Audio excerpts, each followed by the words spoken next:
Amigas y amigos, les saluda Francisco Darmendrael.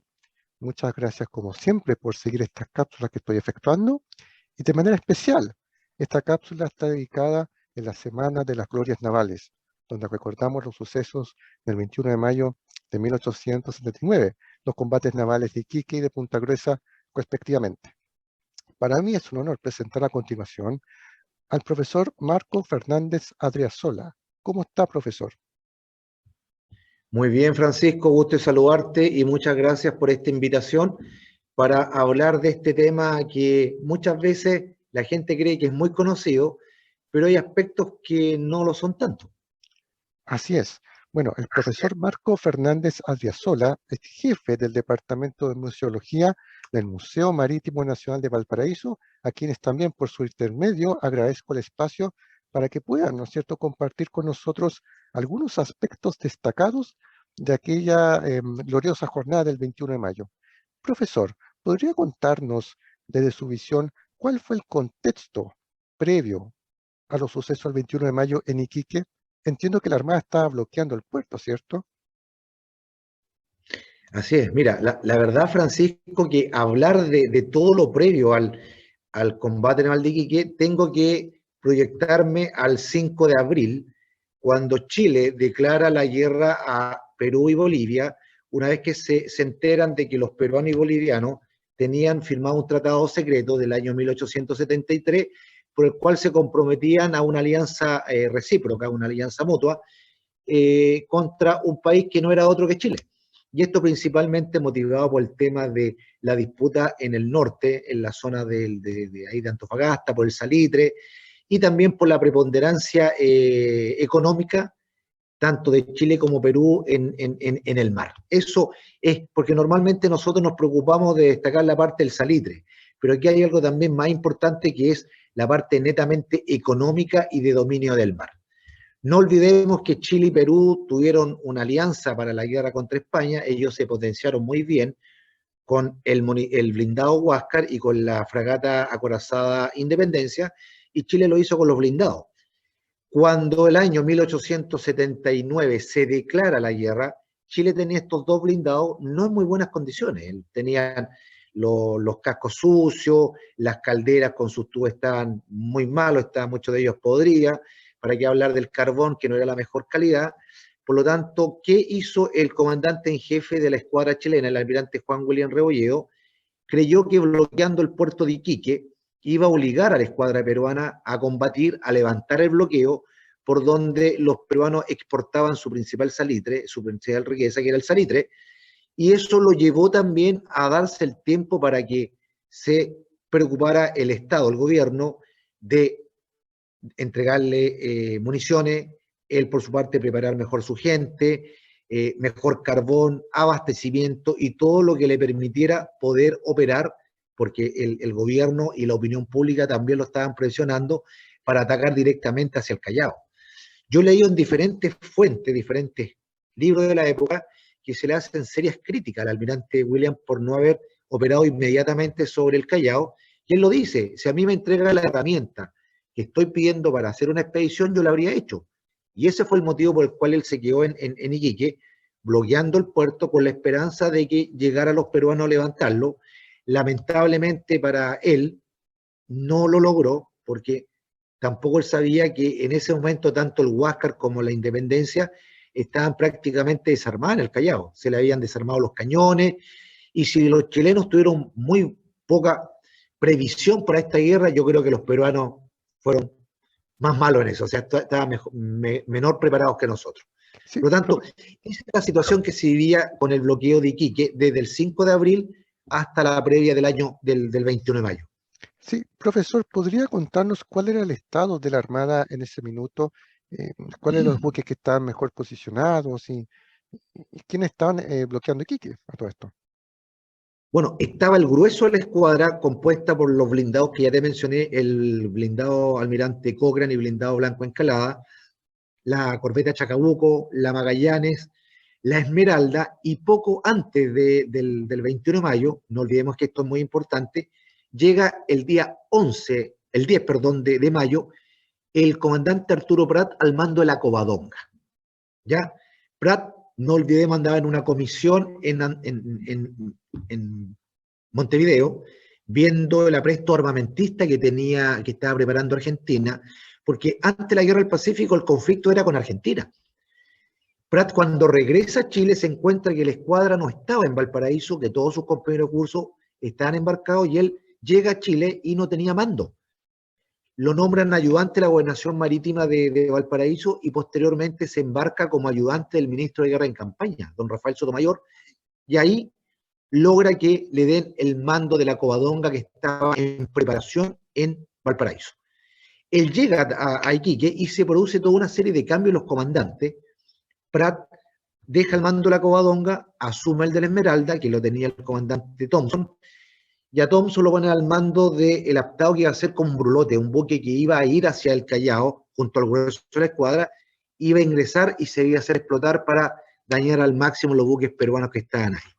Por lo tanto, me está yendo un poco por las ramas, pero centrándome, como te digo, los dos blindados, las corbetas O'Higgins Chacabuco, la Covadonga y la Esmeralda. Y obviamente los mejores eran el Cochrane y el Blanco Encalada, aunque no estaba en sus mejores condiciones. Como te explicaba hace un poco atrás, no tenían buen carbón, estaban con sus cascos sucios y sus calderas estaban en muy mal estado. Así es. Profesor, pasan los días, ¿no es cierto? Y el plan de Williams es seguir manteniendo el bloqueo de Iquique. No obstante, él cambia su posición, ¿cierto? Da un giro en lo que tenía planteado en un principio. Correcto. Principalmente por lo que te decía, la opinión pública, la presión del gobierno fue tan grande porque imagínate, del 5 de abril que se declara la guerra, y estamos hablando ya los primeros días de mayo, y todavía la escuadra seguía bloqueando Iquique con un desgasto tremendo. Imagínate, frente a un puerto de otro país, sin agua, sin carne fresca, sin frutas y verduras, por lo tanto, y además el peligro de estar permanentemente expuesto a que los peruanos le mandaran algún torpedo. De hecho, es más, el gobierno peruano había ofrecido una recompensa bastante grande por cualquier buque chileno que fuera hundido en las costas peruanas. Por lo tanto, eso, unido a la presión del gobierno chileno y de la opinión pública, llevaron al almirante William a hacer este cambio radical, como dices tú, y preparar esta expedición que sale el día 16 de mayo, la mejor parte de la flota, dejando solamente en Iquique a la Esmeralda y a la Covadonga, que eran los buques más viejos y más lentos principalmente, que iban a quedar ahí en Iquique, bloqueando el puerto. Así es. Y el grueso de la Armada, es decir, los blindados Cochrane, Blanco Encalada, parten rumbo al Callao para esta operación sorpresa, ¿verdad? Para sorprender justamente Exactamente. en, en su mismo génesis a la Armada del Perú allá en el Callao. Profesor, cuéntanos un poco de la tripulación de la Esmeralda. Ya sabemos que estaba comandada por Arturo Prat Chacón, ¿verdad? Pero, ¿qué nos podría contar un poco más sobre la composición de ella? ¿Eran todos chilenos? ¿Habían extranjeros? Sí, mira, la verdad que la dotación de la Esmeralda tenía hasta un boliviano. Habían bolivianos, norteamericanos, griegos, ingleses, noruegos, italianos. Eran de diferentes nacionalidades. Y hay otro punto a destacar, Francisco, que un buen porcentaje de la tripulación estaba compuesta por grumetes. El grumete más chico, la Esmeralda, tenía 10 años. Y el grumete mayor tenía 25. ¿Y cómo se explica esto? Cuando el almirante William prepara la escuadra para zarpar, por sorpresa, como dijiste tú, para atacar a los peruanos en el Callao, él hace todo este cambio de comandante y también saca de la Esmeralda a los marinos con mayor experiencia, más diestros, más preparados, y deja a los grumetes, a los más chicos, a bordo de la Esmeralda, porque él considera que era un crimen someter a una acción de guerra a estos cabros chicos, digámoslo así, que no tenían mucha preparación, pensando en que el combate se va a dar en el Callao y jamás pensando que se iba a dar en Iquique. Así es, justamente, y eso fue una atroz jugada del destino, pero bueno. Profesor, y en el caso de la Covadonga, ¿cómo estaba compuesta la tripulación?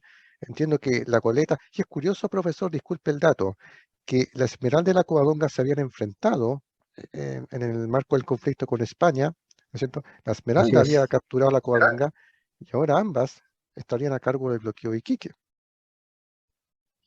Esas curiosidades de la historia o el destino, como tú quieras llamarlo, Francisco, porque como lo dice muy bien, en la guerra contra España, exactamente el 26 de noviembre del año 1865, la Esmeralda capturó a la goleta Covadonga, Virgen de Covadonga en realidad, en el combate naval de Papudo, en el marco de la guerra contra España. O sea, esas naves tienen un destino que las une desde la guerra contra España hasta el combate naval de Iquique el 21 de mayo.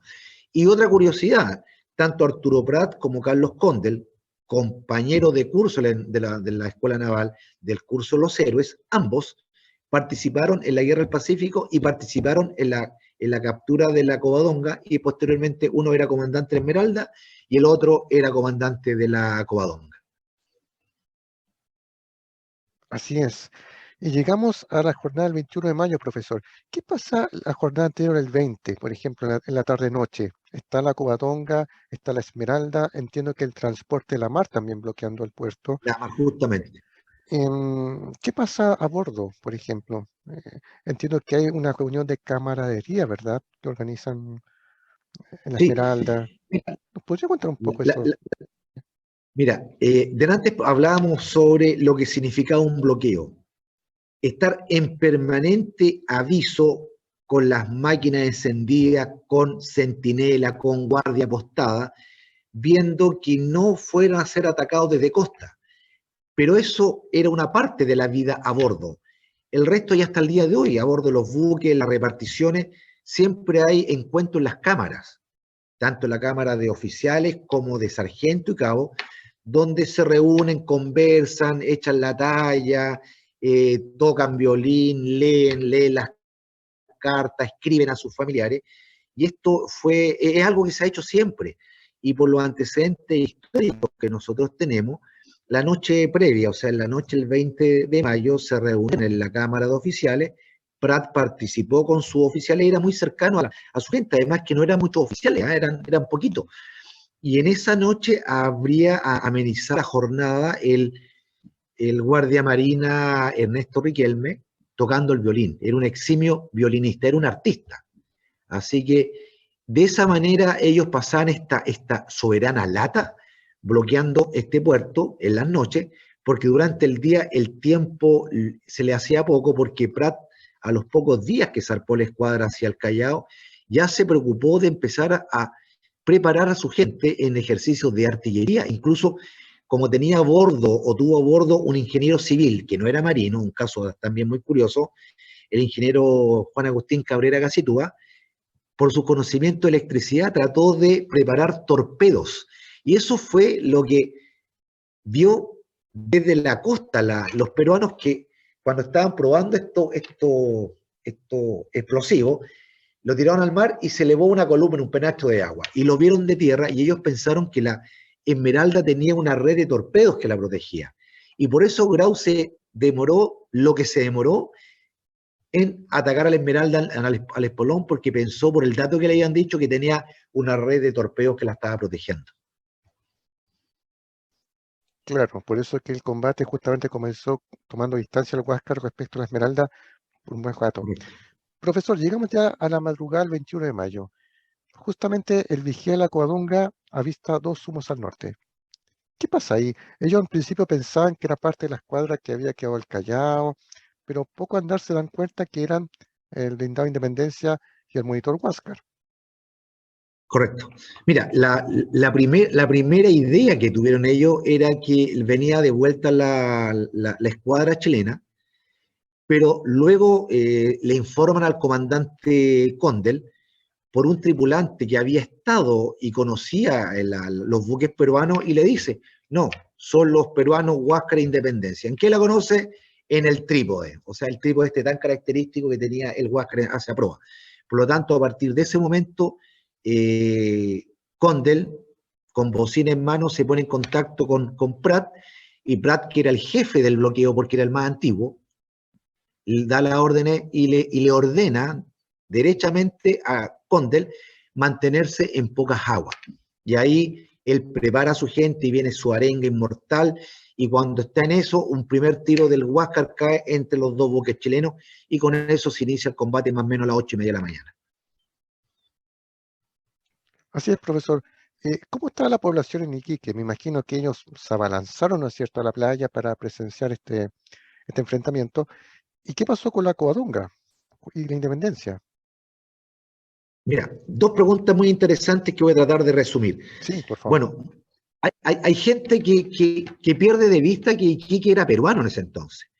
Por lo tanto, los peruanos estaban pero abarrotando la costa, tomando una posición privilegiada para ver cómo los peruanos hundían o capturaban a los buques chilenos, porque jamás pensaron de que la Esmeralda iba a soportar por tanta hora el combate. Incluso yo no hace mucho leí una carta de un peruano que decía de que ellos esperaban un desenlace rápido, pero cuando se dieron cuenta cómo se batían estos chilenos y lo último que desaparecía de la superficie del mar eran las banderas chilenas, esta fiesta que ellos esperaban se convirtió realmente en un silencio absoluto, reconociendo el heroísmo en la defensa de la bandera chilena por estos marinos que, siguiendo el ejemplo de su comandante, prefirieron dar la vida en vez de rendirse.